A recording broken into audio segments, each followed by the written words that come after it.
തിരുവനന്തപുരത്ത് മാനസിക രോഗിയായ മകൻ അമ്മയെ വീടിനുള്ളിലാക്കി തീയിട്ടു. വെഞ്ഞാറമൂട് പഞ്ചായത്തിലാണ് സംഭവം. കൂടുതൽ വിശദാംശങ്ങളുമായി വിജിൻ ചേരുന്നുണ്ട്. വിജിൻ, എന്തൊക്കെയാണ് വാർത്തയുടെ വിശദാംശങ്ങൾ?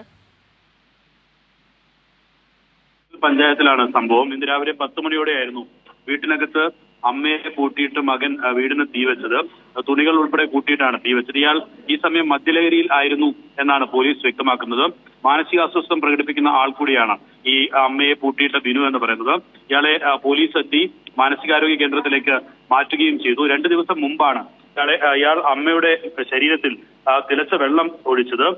നാട്ടിലെ പോസ്റ്റുകളിലെ ബൾബുകളും ഒപ്പം തന്നെ മറ്റു തരത്തിലുള്ള സാമൂഹ്യ വിരുദ്ധ പ്രവർത്തനവും ഒക്കെ നടത്തുന്ന ആളാണ്. നിലവിൽ മദ്യപിച്ച ഒഴിഞ്ഞ കുപ്പി ഉൾപ്പെടെ പോലീസ് വീട്ടിൽ നിന്ന് കണ്ടെത്തിയിട്ടുണ്ട്. മദ്യലഹരി ആയിരുന്നു ഈ അക്രമം നടത്തിയത് എന്നാണ് പോലീസ് വ്യക്തമാക്കുകയും ചെയ്യുന്നത്. വിജിൻ, അതുപോലെ തന്നെ ഇതിനു മുൻപും സമാനമായ സംഭവങ്ങൾ ഉണ്ടായിട്ടുണ്ടെന്നാണ് പറയുന്നത്. മറ്റു കേസുകളിൽ എന്തെങ്കിലും ഇയാൾ പ്രതിയാണോ? നിലവിൽ ഇയാൾ കേസിൽ പ്രതിയാണോ എന്ന കാര്യത്തിൽ വ്യക്തതയില്ല. ഈ മാനസികാസ്വാസ്ഥ്യം പ്രകടിപ്പിച്ചുകൊണ്ടിരിക്കുന്ന ആളാണ്. നാട്ടിൽ ഈ ചില പ്രശ്നങ്ങളൊക്കെ ഉണ്ടാക്കിയിട്ടുണ്ട് എന്നാണ് നാട്ടുകാരും വ്യക്തമാക്കുന്നത്. നിലവിൽ ഈ 10 മണിയോടുകൂടി ഈ അമ്മയെ പൂട്ടിയിട്ട് തീവയ്ക്കുകയായിരുന്നു. പോലീസ് ഉടൻ തന്നെ എത്തി ഇയാളെ ആശുപത്രിയിലേക്ക് മാനസികാരോഗ്യ കേന്ദ്രത്തിലേക്ക് മാറ്റുകയായിരുന്നു. അമ്മയ്ക്കും വലിയ ആരോഗ്യ പ്രശ്നങ്ങൾ ഒന്നും നിലവിലില്ല. ശരി വിജിൻ, വ്യക്തമാണ്. തിരുവനന്തപുരത്ത് മാനസിക രോഗിയായ മകൻ അമ്മയെ വീടിനുള്ളിലാക്കി തീയിട്ടു.